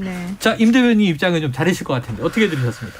저는 당연히 해야 될 일을 진행하는 것이라고 생각을 하고 지금 행안부 내에 어떤 기구를 만든다는 것에 대해서 저는 이걸 왜 검찰 밑으로 경찰을 집어넣는다는 그 논리적 구조가 솔직히 잘 이해는 안 됩니다. 왜냐하면 행안부가 검찰이 아니잖아요. 또 지금 이상민 장관이 말한 것은 사실상 지금의 어떤 경찰에 대해서 지휘를 해왔던 기관은 비공식적으로 정부 내에서 민정비서관이라든지 치안비서관, 민정수석실 등에서 해오던 것들을 청와대가 양지로 끌어올리자는 겁니다. 공식적인 라인인 대통령 그리고 국무총리, 행안부 장관, 경찰청이 공식적인 라인이 되어서 움직여야 되는데 지금 해왔던 것들은 민정수석실 등등을 통해서 비공식적으로 지휘를 해왔고 지금 정부에서는 그것을 폐지하지 않았습니까? 그렇기 때문에 오히려 이것을 양지로 끌어올려서 경찰국이라는 새로운 조직을 통해서 기존의 음지에서 다소 비공식적으로 행해지던 그러한 통제들을 양지화시키고 경찰도 통제받아야 되는 것 아니겠습니까? 저는 검찰도 선이라고 생각하지 않고 경찰도 선이라고 생각하지 않습니다. 두 기관 모두 적절한 어떤 견제를 받아야겠죠. 노 변호사님 말씀하신 것처럼 검찰도 당연히 부적절한 일들이 많이 있었고 반면에 지금 문재인 정부 하에서 수사기소권 등이 분리되고 또 검수완박법들이 통과되면서 경찰의 권력이 되려 오히려 더욱더 비대해진 상황이거든요. 이런 상황에서는 그렇다면 그런 비대해진 경찰 권력을 통제할 수단은 무엇이냐. 그래서 지금 민주당에서도 정부도 뭐 한국형 FBI 같은 거 얘기하면서 대안이라고 얘기하고 있지 않습니까? 이런 상황에서는 그렇다면 강력하게 더욱더 비대해진 경찰 권력을 통제할 수단이 무엇인지에 대해서 그렇다면 이런 대안 말고 무엇이 있느냐를 조금 대안을 제시해야 된다 그렇게 생각합니다. 과거의 비공식적인 통제를 이제 공식화하는 것이다. 네. 그러니까 이제 당연히 가야 할 수순이다 이렇게 얘기를 하셨어요.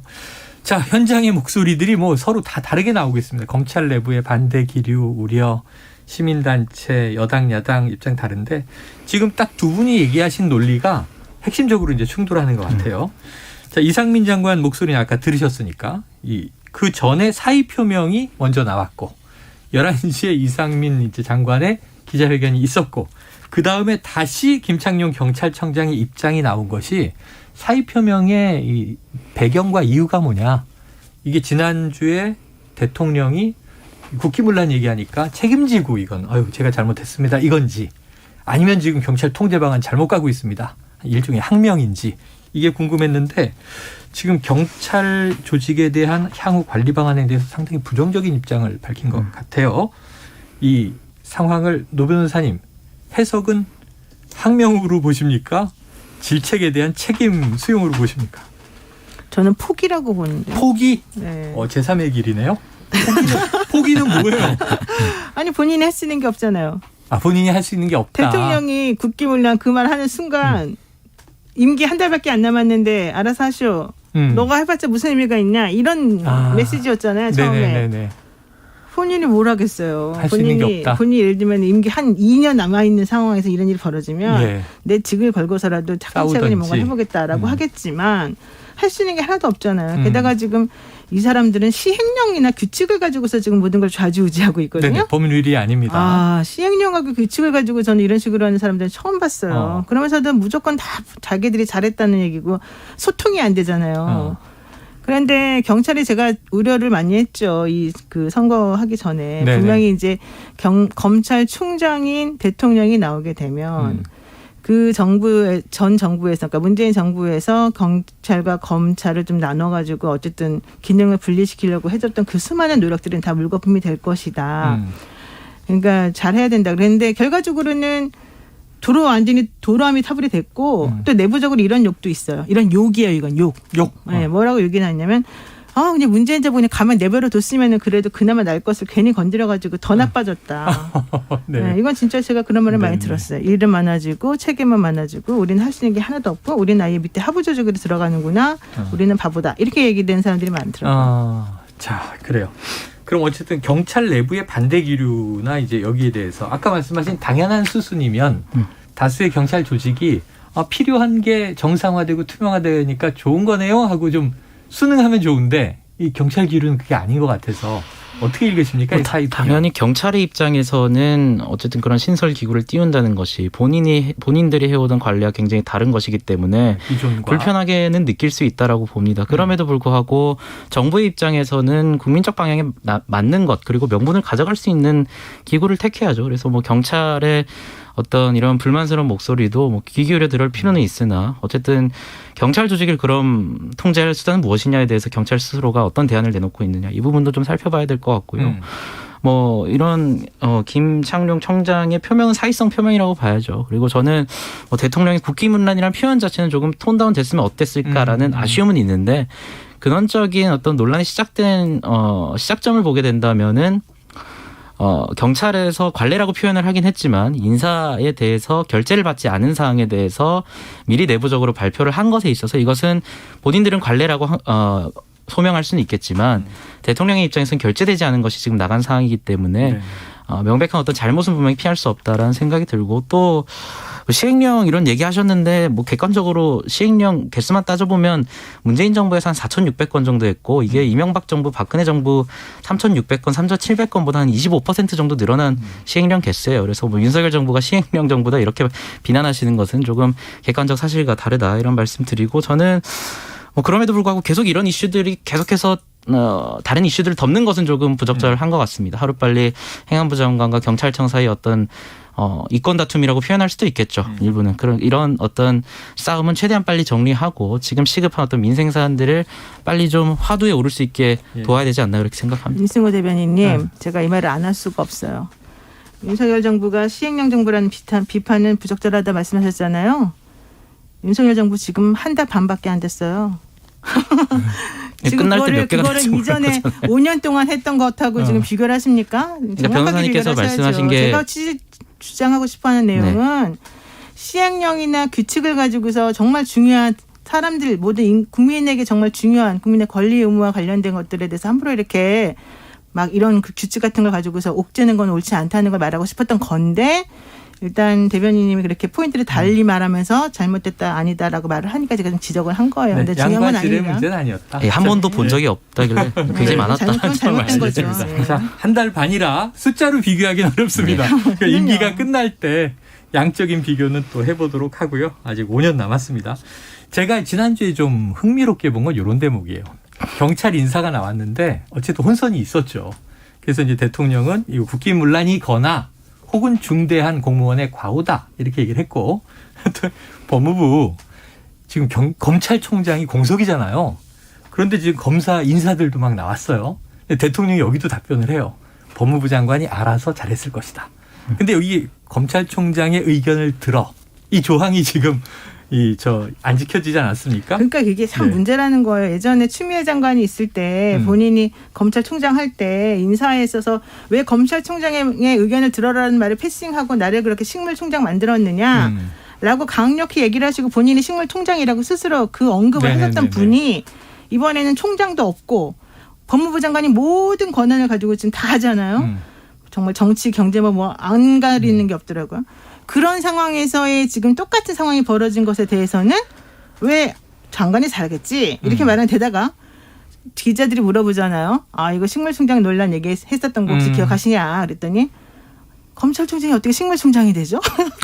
이거는 말이 안 되는 거잖아요. 대통령님께서는 좀 그 비타민을 많이 드셔야 될 것 같아요. 그래서 제가 여쭤보려고 했던 게 검찰총장 인사가 워낙 이제 공석이 오래되다 보니까 그럼 경찰청장 인선은 임기 한 달 남기고 지금 사의가 나왔는데 수리 가능성이 높고 그렇죠. 그러면은 좀 경찰청장은 빨리 뽑을까요?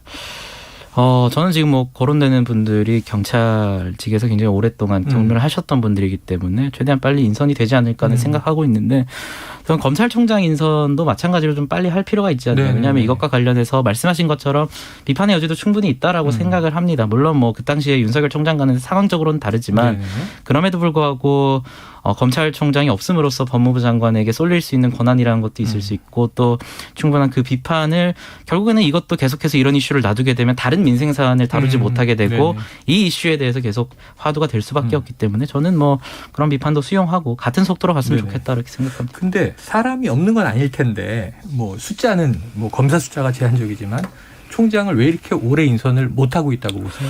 뭐 내부적으로 저도 그냥 들은 거지만 뭐 고민하는 지점은 굉장히 많다. 법무부 장관이 일단 한동훈 장관 자체가 기술을 굉장히 빨리 뛰어넘어서 지금 인사가 되신 분이고 사실 검찰의 문화라는 것이 여전히 그런 것들이 좀 작용하는 부분이 있기 때문에 그런 어떤 사안도 고려하는 부분에 있어서 좀 인사를 찾는 데 어려움을 겪는 부분도 있다라고 알고 있어서 좀 그런 부분이 빨리 마무리되고 인선이 돼야 된다 생각합니다.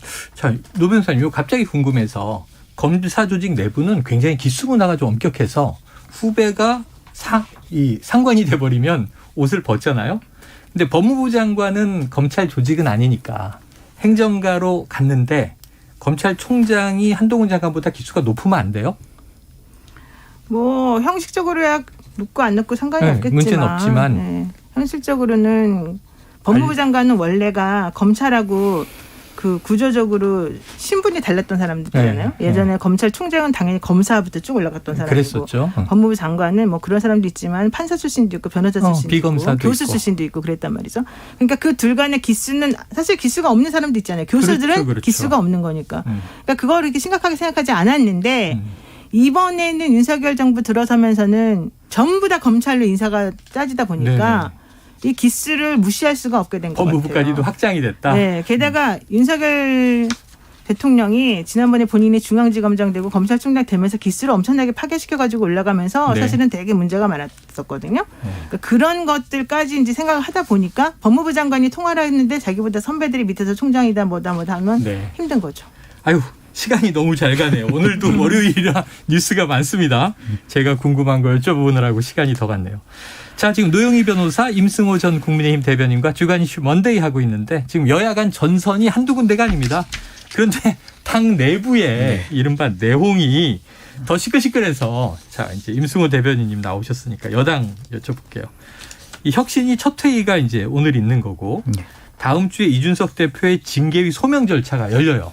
지난주에 요거 하는 줄 알았더니 7월 7일로 지금 미뤄졌고 이준석 대표는 간장 한 사발 다음 주에 할 것 같다. 이게 무슨 얘기냐? SNS에 올린 간장 한 사발이 뭐냐 그랬더니 전 언론 해석을 보니까 간은 안철수 의원을 간철수라고 부른 것 같고 장은 장제원 의원의 장이라 합쳐서 간장이다. 자, 배현진 최고위원을 가리켜서 이들이 심은 디코이, 미끼라는 표현을 또 썼고요. 자, 장제원 의원이 이제 모든 배경에 있다라고 보는 것 같은데 동의하십니까? 일단 뭐 간장 용어에 대해서는 본인의 해석본은 나오지 않았지만 뭐 이게 통설인 것 같습니다. 통설이다. 왜 또 그 장제원 의원의 인터뷰를 공개하면서 쓴 용어이기 때문에 뭐 사실상 장제원 의원과 안철수 의원이 당권을 두고 본인을 흔들려는 것 아닌가라는 생각을 하고 있는 것 같아요. 물론 저의 개인적인 해석이지만 사실 이전에 대선 기간에 이준석 대표가 이제 제주도 쪽으로 자맹을 했을 때 부산 쪽에서 장제원 의원 사무실에서 맞아요. 깜짝 등장한 적이 있었습니다. 그래서 저는 뭐 정확하진 않습니다. 이준석 대표의 생각에서는 장제원 의원이 사실 대선 지선 뭐 이전부터 소위 말하는 세력을 꾸려서 본인을 흔들고 있다라는 생각을 하신 것 같고 그러한 것들이 대선 지선 어쨌든 선거는 이겨야 되니까 잠잠하게 있다가 이제 와서 본격적으로 당대표를 마음대로 흔들 수 있는 시기가 됐으니 본인을 흔들고 있구나라고 이준석 대표는 스스로 생각하고 있는 것 같고 공개적으로 장제원 의원도 이제 이준석 대표를 다소 비판을 하고 이준석 의원도 다소 좀 공격적인 이런 공격을 하는 걸로 봐서는 대선 지선 때 있었던 그리고 잠시 덮어두었던 당 내홍이 지금부터 조금 심각해지지 않을까라고 생각을 하고 뭐 이준석 대표가 이렇게 생각하는 게 사실인지는 저는 잘 모르겠습니다. 하지만 이렇게 추정은 한다. 근데 지난주 목요일에 여기 나왔어요. 지금 임 대변인이 말씀하신 거 거의 맞게. 그렇습니까? 나를 흔들고 있다. 그 배후는 이른바 윤핵관들이다. 근데 이제 윤심을 제대로 이끌지 못하다 뭐 이런 얘기들을 직설적으로 하셨어요. 제 해석본이 맞네요. 그거 인정이 되는데. 자, 그런데 문제는 지금 이거 있잖아요. 안철수 의원이 지명한 최고위원 정점식 의원에 대해서는 국민의 당, 그 약한 당, 작은 당의 지분을 우리는 후하게 줬는데 왜 국민의 힘사람을 갖다 쓰느냐. 이렇게 반대하고 있단 말이에요. 이거는 좀 이준석 대표의 논리가 옳습니까? 그건 명분이죠. 명분이다. 뭐 안철수 전 대표가 알아서 할 일 아니겠습니까? 그쪽에서 추천한 사람은 오케이 해주겠다는 뜻이잖아요. 그러니까 뭐 누가 되든 그걸 가지고 지금 얘기하는 건 자꾸 국민의힘 사람이 세게 자기를 압박하는데 정점식 의원 들어오게 되면 내가 너무 힘들어진다. 딴 사람으로 좀 약한 고리를 좀 넣어주라 뭐 이런 뜻이겠죠. 근데 사실 그거는 안철수 의원 입장에서는 전혀 그걸 받아들일 이유가 없는 거죠. 저는 그거보다 궁금한 게 지금 얘기 나오는 사람들이 하는 말이 항상 그래요. 이준석 대표 물론 찍어내려고 하는 거고 당권에서 멀어지게 만들려고 지금 이렇게 압박하는 건 뭐 누가 봐도 뻔한 뻔짜 아닙니까? 그래서 사람들이 뭐 토사구팽이니 뭐니 이런 얘기 많이 나와요. 그런데 제가 궁금한 거는 이준석 대표를 꼭 뽑아내야 되는 겁니까? 이준석 대표가 그렇게 강력해요? 국민의힘에 그냥 그대로 당대표로 이렇게 있으라고 하면 그리고 나머지 사람들이 지금 윤핵관도 되게 세잖아요. 그리고 대통령도 이준석 대표 되게 밀어내고 있잖아요. 이준석 대표 내가 알기로는 약간 고리무원으로 가고 있어요. 본인을 지지하는 2030 남자들이나 혹은 뭐 몇 명의 그런 신진 뭐 당원들이 그리 이준석 대표를 열심히 밀고는 있겠지만 이준석 대표는 당에서 원래 기반도 없었고 영선이었단 말이죠. 이준석 대표가 대선 지선을 물론 이제 당대표일 때 이겨서 더 뭐 좀 주가 올라갔다고 치더라도 현재 지금 치명상을 많이 입은 상태인데 이분을 그렇게까지 모양새 빠지게 꼭 내보내가지고 뭔가를 해야만 할 정도로 이준석이 두려운 존재인가. 저는 그렇게 좀 관점을 좀 달리해서 한번 생각해봤으면 좋겠어요. 왜 이렇게 어린 이준석 대표를 가지고서 못 살게 구는 거죠? 자, 그러니까 좀 이상해요. 맞아요. 그러니까 이 임기를 다 채워도 내후년 총선 때 공천권 없어요. 영향이 어차피 없어요. 내년 6월에 끝나니까. 자, 임 대변인님이 답변해 주시죠. 이준석 대표가 왜 이렇게 무섭습니까? 왜 두려워하는 거죠? 저는 뭐 치명상을 입었다고 말씀을 하시지만 이렇게 흔드는 것 자체가 치명상을 아직 입지 않았다라는 것에 대한 반증이라고 보고 건지하기 때문에 그러니까 결국에는 지금부터 뭐 소위 이준석 대표에 반대하는 이런 뭐 PPAT라든지 이런 혁신에 대해서 반대하시는 분들은 지금부터 조금 흔들어 놔야 다음 당권에서 이준석 대표와 결이 다른 분들로 결집을 할 수 있고 그분이 누군지는 모르겠지만 그분의 당선 가능성이 높아지겠다라고 생각을 하는 것이죠. 혁신위 같은 경우에도 정말 원리적으로 따져봤을 때는 다음 당대표가 다른 분이 오면은 그냥 뒤집어 엎어버리면 사실 되는 겁니다. 이게 제도적으로는 문제가 없는 건데 근데 그분들이 두려운 이유는 혁신위 같은 것도 결국에는 PPAT 논란 처음에는 굉장히 논란이 많은데 결국에는 시험지 보고 나니까 다소 민망해졌거든요. 혁신위도 마찬가지로 그때 가서 뭐 원칙적으로는 뒤집어 엎을 수 있겠지만 그때 가서 아무런 명분 없이 이걸 뒤집어 엎게 된다면 본인들을 향한 역풍이 굉장히 셀 것이라는 걸 알기 때문에 지금부터 사전적으로 이런 것을 차단하려는 것이라고 보고 글쎄요 뭐 저는 말씀하신 것처럼 해석은 굉장히 다르지만 왜 이렇게 흔드는지는 모르겠다라는 결론은 똑같은 것 같습니다. 뭐 이준석 대표가 굉장히 불편하고 제거하고 싶다면 이준석 대표를 능가하는 어떤 혁신안이나 새로운 인물을 발굴하면 되는 것이지 이런 식으로 뒤에서 뭔가를 속된 말로 작업하는 듯이 제거하려는 모습은 향후에 누가 되든 본인들이 의도했던 바대로 이준석을 제거한다 하더라도 결코 그 지지세가 자신들에게 오진 않을 것이다. 그렇게 말씀드리고 싶습니다. 아주 시원한 내부 비판을 해주셨어요. 자, 징계위 어떻게 될 건가도 여쭤보고 싶지만 이건 다음 주 월요일이 7월 4일이기 때문에 다음 주에 여쭤봐도 됩니다.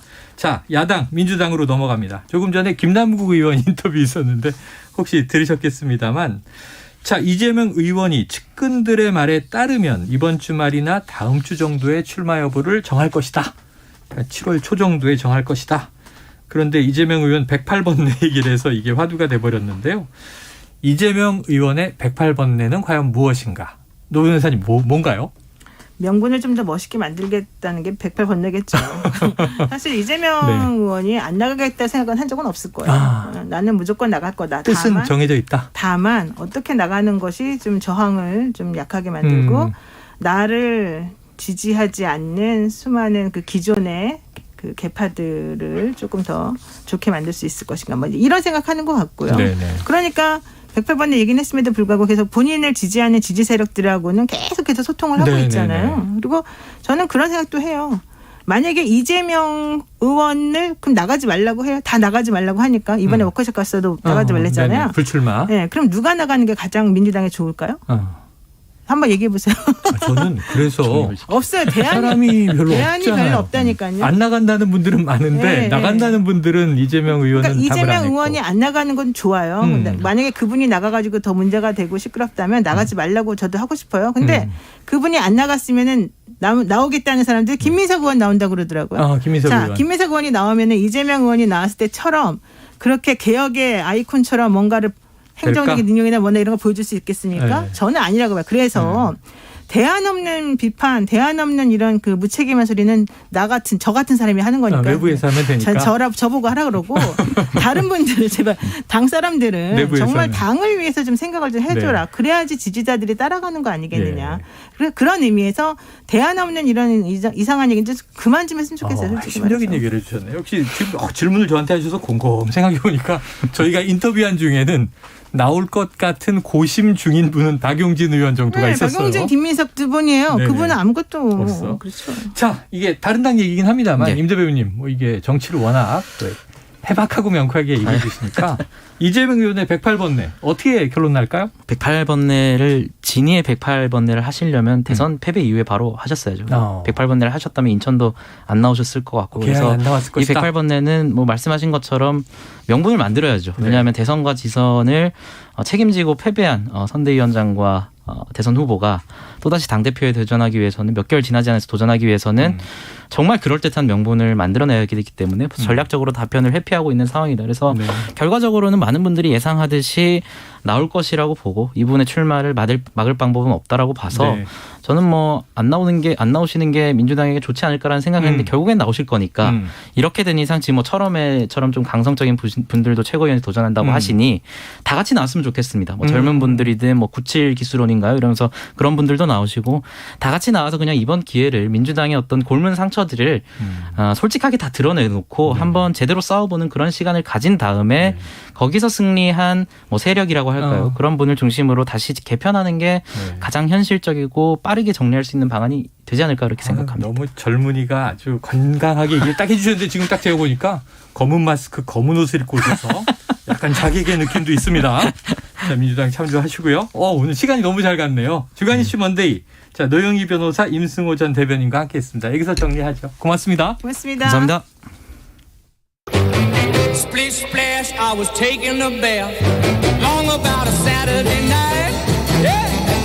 점심 먹고 유쾌한 시사 디저트 한 입. 최영일의 시사본부. Well, I stepped out the tub and put my feet on the floor. I wrapped the towel around. 네, 시사본부 매일 이 시간 청취자분들께 드리는 깜짝 간식 선물. 자, 이번 주는 본격적인 장마철인데요. 든든하게 드시라고 불고기 버거 세트를 준비했습니다. 자, 코너 들으시면서 문자로 의견 주시는 청취자분들에게 불고기 버거 세트 쏠 거고요. 짧은 문자 50원, 긴 문자 100원이 드는 샵 9730으로 의견 많이 주시기 바랍니다. 자, 월요일 국제본부. 자, 문희정 국제시사평론가와 함께 하겠습니다. 어서 오세요. 네, 안녕하세요. 자, 러시아 계속 나오고 있는데 매주 국제사회의 압박이 강해지면서 채무 불이행 사태 우려가 지난 3월에 나와서 살짝 다뤘던 것 같아요. 이게 현실화되고 있다고요? 네, 블룸버그 통신은 러시아가 1억 달러, 약 1,300억 원 정도의 외화 표시 국채 이자를 약정 시기인 지난 26일까지 투자자들에게 지급해야 하지만 이를 이행하지 않았다 이렇게 보도를 했는데요. 그러니까 원래 이자 지급일이 지난달 27일이었지만 지급 유예가 30일 있었습니다. 자, 러시아 디폴트 1918년 이후 104년 만이고 1998년에는 모라토리엄 채무 지급 유예를 선언한 바 있다. 이런 내용들을 전하고 있습니다. 이야, 그거요. 채무 불이행. 근데 1억 달러가 개인에게는 엄청나게 큰 돈이지만 국가 차원에서는 1,300억 원 정도가 어마어마한 돈이라고 보기는 어려운데. 그렇죠. 근데 이 러시아는 이자 지불했다 이런 주장을 또 하고 있는 것 같아요. 네, 맞습니다. 이 러시아 정부는 이미 국제 예탁 결제 회사인 유로클리어에 이자 대금을 달러와 유로화로 보내서 상환 의무를 완료했다는 입장입니다. 근데 문제는 해외 채권자들에 대한 지급 경로를 차단한 서방의 금융 제재 때문에 이 개별 투자자들이 이자를 받지 못한 겁니다. 이런 묘수가 있었어요. 네, 미국은 러시아 재무부, 중앙은행, 국부펀드와의 거래를 전면 금지를 했죠.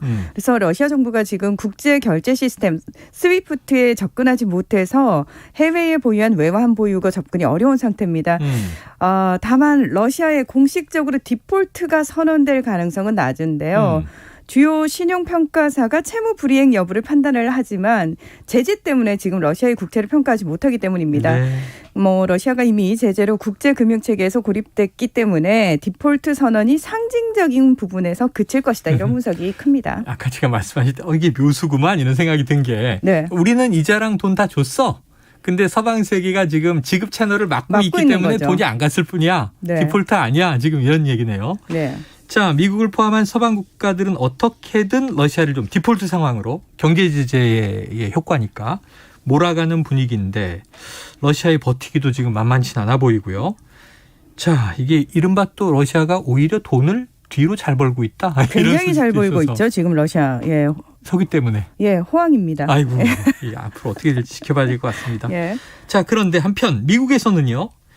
야, 이거는 70년대 듣던 얘기 같은데 낙태권 폐지 문제로 대혼란이다. 어떤 상황입니까?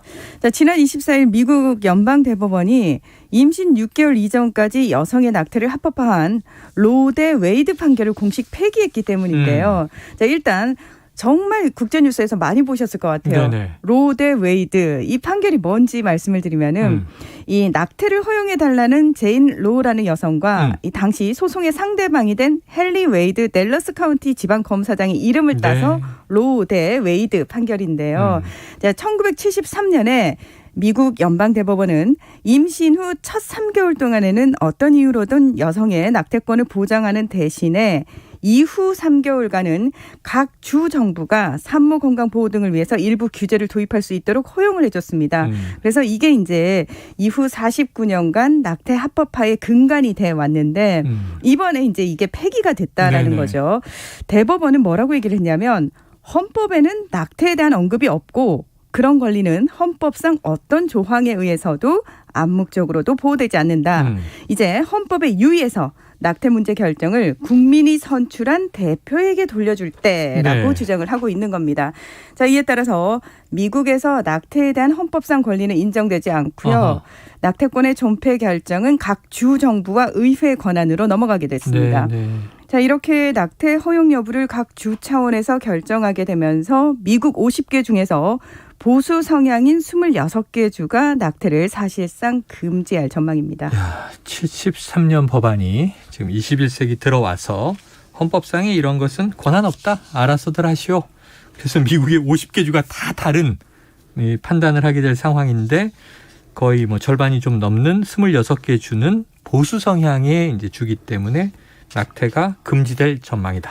네. 자, 연방제 국가인 미국에서 나타날 수 있는 이제 그런 상황입니다. 각 주별로 낙태가 합법이다, 불법이다 다 다르게 나온다는 얘기인데 근데 이 판결이 즉각적으로 효력을 갖는 그런 주도 있다고 해요. 네, 그렇습니다. 이 13개 주는 대법원 판결에 따라서 자동으로 낙태를 불법화하는 트리거 방아쇠 조항을 이미 통과시킨 상태거든요. 네. 그래서 이 중에서 이제 대법원의 판결이 나온 직후에 엘레바마, 오클라호마, 애리조나, 아칸소, 켄터키, 미주리, 사우스다코타, 위스콘신, 웨스트버지니아, 루이지애나 중 등 10개의 주의 병원에선 즉각적으로 낙태 수술이 중단이 됐습니다. 그래서 수술 받으려고 와 있던 환자들도 즉각적으로 퇴원 조치 당했습니다.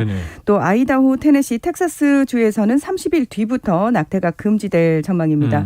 또 이에 반해서 캘리포니아, 오리건, 워싱턴 주는 낙태권 보장을 함과 동시에 다른 주의 여성이 혹시라도 낙태 시술을 받기 위해서 오게 되면은 이걸 허용하겠다. 이게 또 원정을 가는 사람들이 생길 수 있겠죠. 맞습니다. 그래서 현재 그 미국 내에서 낙태권을 보장하는 법률을 갖춘 곳은 워싱턴 DC와 16개 주 정도라고 하고요. 네네.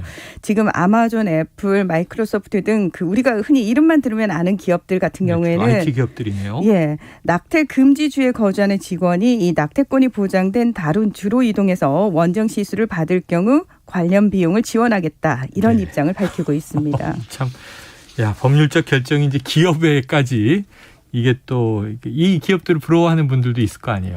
그러니까요. 대기업이니까 저렇게 비용 지원도 해주는구나. 지금 가난한 사람들이 제일 큰 문제죠. 가난한 사람들이 항상 고통이죠. 예. 여러 가지 문제가 이런 식으로 하던 걸 못하게 하거나 또 새로운 게 열리거나.